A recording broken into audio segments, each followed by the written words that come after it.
So ito na, no, mukhang kaabang-abang itong gagawing Senate investigation ng Blue Ribbon Committee sa Thursday.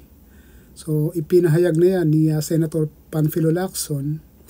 And of course, matatouch dyan, no, yung expose o yung pahayag ni Bryce Hernandez doon sa Kamara. Siya yung assistant, no, district engineer ng DPWH dyan sa Bulacan. Okay?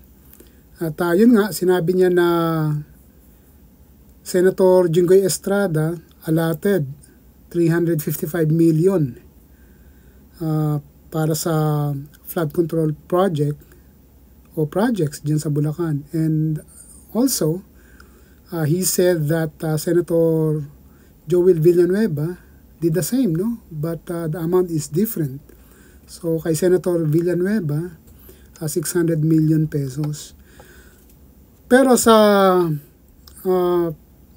pagsasaliksik, no, ni Senator Lacson, he found out, no, na parang credible, no, yung pahayag na yon ni Bryce Hernandez. Dahil nung kanyang binusisi, no, yung budget, ay nakakita siya ng insertion na 355 million pesos for 2025. So merong direksyon na tinatahak at tatahakin sa palagay ko itong Senate Blue Ribbon investigation. So kaugnay pa niyan, no, sabi ni Panfilo Lacson na yung WJ contractor, meron silang representative na yung August 19 ay nakipagkita at pumasok mismo dyan, no, sa Senado at may pinuntahan, no, na opisina. So yun pa lang, no, yung hindi nababanggit ni Senator Lacson kung kaninong opisina nagpunta, no, yung representative, no, ng WJ Construction. So yan, mukhang magiging maganda, no, yung investigasyon ng Senate Blue Ribbon Committee sa Huwebes. At hindi ko ma-imagine, ano, kung ano yung magiging depensa, no, kung sakali na directly ma-implicate itong si Senator Jinggoy Estrada after, no, ng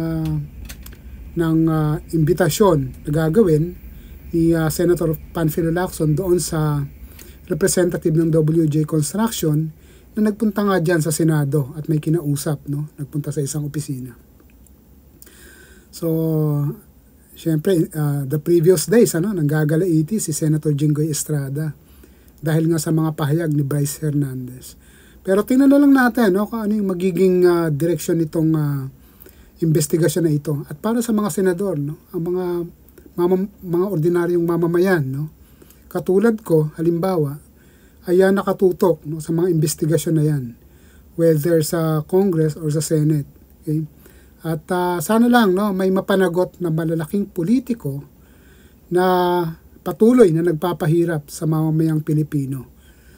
Sa mga naghihikahos, sa mga laging binabaha, tuwing may mga bagyo, sa mga nawawala, no, ng kabuhayan, nalulubog na tahanan, okay? May mga namamatay pa. So sana lang may mapanagot sa mga malalaking politiko na yan.